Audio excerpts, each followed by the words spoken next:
नमस्कार. आज आपण श्रीमद भगवद्गीतेतील 12वा अध्याय सुरू करत आहोत. सर्वप्रथम मी श्लोक म्हणून दाखवीन आणि त्यानंतर लहान मुलाला समजेल अशा सोप्या भाषेत आपण त्या श्लोकाचा अर्थ पाहू. ओम श्री परमात्मने नमः. अथ 12ोऽध्यायः. अर्जुन उवाच एवं सततयुक्ता ये भक्तास्त्वां पर्युपासते ये चाप्यक्षरमव्यक्तं तेषां के योगवित्तमाः. हा आपण आत्ता पूर्ण श्लोक पाहिला. आता याच्यामध्ये विसर्गाचे आणि अनुस्वाराचे उच्चार कसे करायचे आहेत हे आपण पाहूया. एवम सततयुक्ता ये, ह्याच्यामध्ये एवम म अर्धा म असा उच्चार करायचा आहे. भक्तास्त्वाम पर्युपासते, इथे भक्तास्त्वाम मचा अर्धा उच्चार करायचा आहे. ये चाप्यक्षरमव्यक्तं, इथे व्यक्तं व्यक्तम असं न म्हणता व्यक्तं नचा अर्धा उच्चार करायचा आहे. तेषां के किंवा तेषांके नाही म्हणायचं. तेषांके ङ, जो वाङ्मयमधला ङ आहे, तेषांके योगवित्तमाः. योगवित्तमः असं खूप लोक म्हणतात, ते चुकीचं आहे. योगवित्तमाः, माच्या पुढे विसर्ग आहे म्हणून योगवित्तमाः. तर अशा प्रकारे उच्चार करायचे आहे. आता आपण त्याचा अर्थ आधी पाहू आणि मग आपण सोप्या शब्दात अर्थ पाहू. अर्जुन काय म्हणतो?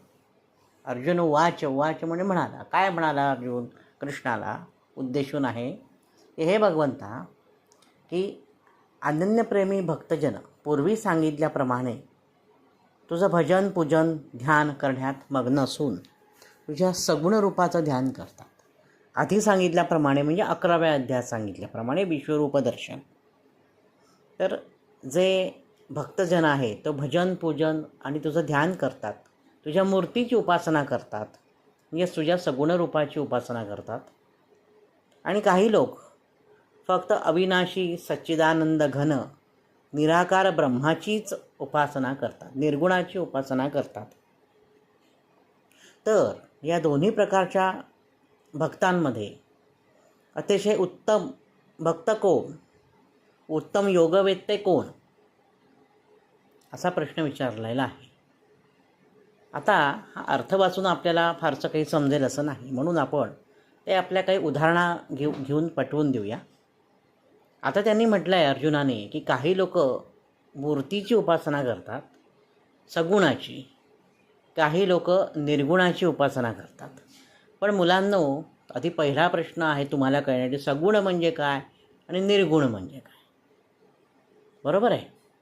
आता मी तुम्हाला सांगतो की तुम्ही काही वेळेला लग्न कार्यक्रम अटेंड करत असाल, लग्नाला जात असतात किंवा मोठे मोठे समारंभ होतात, त्याच्यात एक धूर सोडला जातो बघा, छानसा पांढऱ्या रंगाचा धूर स्टेजवर. शूटिंगसाठी तो चांगला दिसतो म्हणून ढग सोडले जातात, त्याप्रमाणे धूर सोडला जातो. किंवा खूप पूर्वी महानगरपालिकेतर्फे डास मारण्याचा धूर सोडला जात असे. किंवा मोठी मोठी रासायनिक कारखाने आहेत, केमिकल फॅक्टरीज आहेत, त्यांच्या चिमणीमधनं येणारा धूर आहे बघा, तो कुठल्या रंगाचा असतो? काळ्या रंगाचा. आणि लग्न कार्यात जो धूर सोडतात तो असतो पांढऱ्या रंगाचा. त्याला रंग आहे, काही वेळेला त्याला वासही असतो. केमिकलच्या ज्या फॅक्टरीज असतात त्यातनं जो धूर येतो त्याला एक केमिकलचा वासही असतो. तो धूर म्हणजे ती हवा, म्हणजे तो वारा, म्हणजे सगुण रूप. कारण आपण त्याला बघू शकतो आहे. हा पांढऱ्या रंगाचा धूर आहे, हा हिरव्या रंगाचा धूर आहे. जर आपण PUC केली नसेल तुमच्या वाहनाची, तुमच्या वाहनातून काळ्या रंगाचा धूर बाहेर पडतो, कारण रंग असल्यामुळे आपण त्या धुराला पाहू शकतो. पण ह्याऐवजी तुम्ही जर एखाद्या शांत निसर्गरम्य ठिकाणी गेलात, केरळला गेलात, हिमाचल प्रदेशात गेलात, महाबळेश्वरला गेलात, अशा जिथे स्वच्छ शुद्ध हवा आहे अशा ठिकाणी गेलात आणि तिथे जर तुम्हाला वारा शोधायला सांगितला तर तो वारा तुम्हाला लोकेट करता येईल का, आयडेंटिफाय करता येईल का, सांगा बघू मला. नाही करता येणार. कारण तिकडच्या अजिबात तिकडे पोल्युशन नसल्यामुळे, प्रदूषण नसल्यामुळे तो वारा जो आहे तो तुम्हाला सांगता येणार नाही की हा बघा, हा इथून इथे वारा वाहतोय. पण जर मी म्हटल्याप्रमाणे एखाद्या कारखान्यातून निघणारा काळा धूर असेल तर तुम्ही सांगू शकता, बघा तिथे धूर काळा दिसतोय म्हणजे वारा वाहतोय त्या दिशेने. पण म्हटल्याप्रमाणे निसर्गरम्य ठिकाणी वारा दिसत नाही म्हणजे तो नाही का आहे. बरोबर आहे. आपण वारा फील करू शकतो, आपण तो जाणून घेऊ शकतो. आपल्या अंगाला, आपल्या त्वचेला वाऱ्याचा स्पर्श झाल्यानंतर आपल्या मनात भावना निर्माण होते की आपल्या अंगाला मस्त वाऱ्याची झुळूक लागली, येते.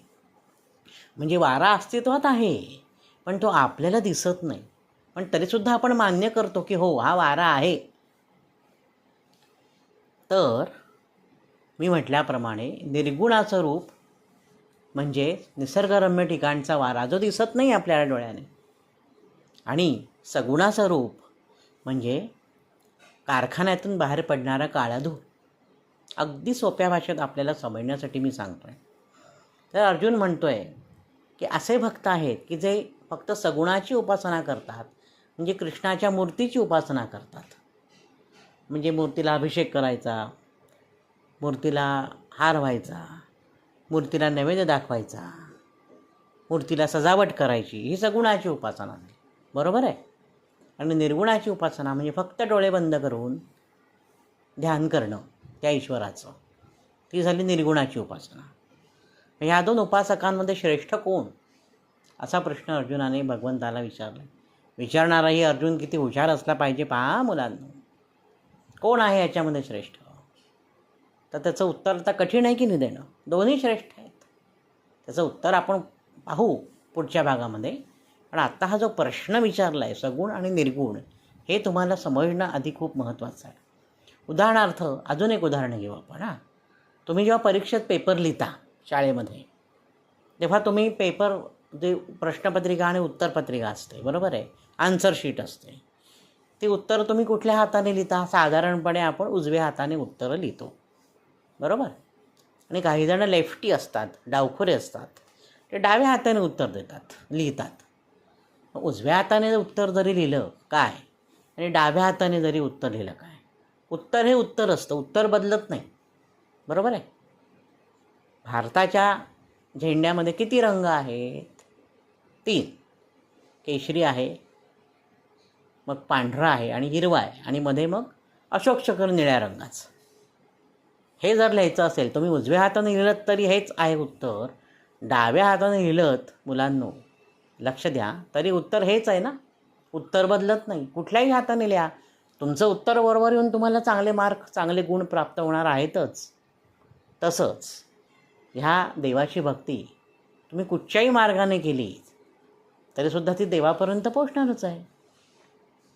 आपल्या आईला, आपल्याला भावंड असतं बघा, एका आईची 2 लेकरं आहेत, तर असा आई त्याच्यात भेदभाव करू शकते का की हा माझा जास्ती आवडता, हा माझा कमी आवडता, असं नाही ना. एक लेकरू मोठं असतं, एक लेकरू धाकटं असतं, पण तरी त्या दोन्ही लेकरांवर आईची माया सारखीच असते. त्याच्यात असं उजवडावं नाही करतायत. तसंच देवाला असं उजवडावं देव कधी करत नाही की तुम्ही सगुण भक्ती केलीत काय, तुम्ही निर्गुण भक्ती केलीत काय. ईश्वराला आणि देवाला सगळे सारखेच प्रिय असतात. म्हणून अर्जुनाने असा प्रश्न विचारला आहे की कोण प्रिय आहे तुला, सर्वात जास्ती कोण योगी आहे. योगी म्हणजे भक्त, तुझा श्रेष्ठ भक्त कोण आहे, असा प्रश्न अर्जुनाने विचारलेला आहे. कळला तुम्हाला या प्रश्नाचा आधी अर्थ आणि त्याचं विवेचन. अतिशय सोप्या शब्दात आपण सगुण आणि निर्गुण यातील भेद स्पष्ट करण्याचा प्रयत्न केला आहे. आता हा श्लोक आपण पुन्हा एकदा म्हणूया आणि मग आपण आजच्या भागात इथे थांबूया. अर्जुन उवाच एवं सततयुक्ता ये भक्तास्त्वां पर्युपासते ये चाप्यक्षरमव्यक्तं तेषां के योगवित्तमाः. मुलांनो, तुम्हाला हा आजचा भाग आवडला असेल तर सर्वांनी जरूर लाईक सबस्क्राईब करा. वैभव दातार ऑफिशियल हा माझा यूट्यूब चॅनल आहे, तो सबस्क्राईब करा. ही सोप्या भाषेतील गीता, या गीतेचा अध्याय मुलांसाठी विशेष करून मी आजपासून प्रसारित करतो आहे. जास्तीत जास्त मुलांपर्यंत, तुमच्या मित्रांपर्यंत, तुमच्या मैत्रिणींपर्यंत हा व्हिडिओ पोहोचवण्याचा प्रयत्न करा, जेणेकरून सर्वांना गीता समजेल आणि शुद्ध स्वरूपात म्हणता येईल. ठीक आहे, मग आजच्या भागात मी इथेच थांबतो. धन्यवाद.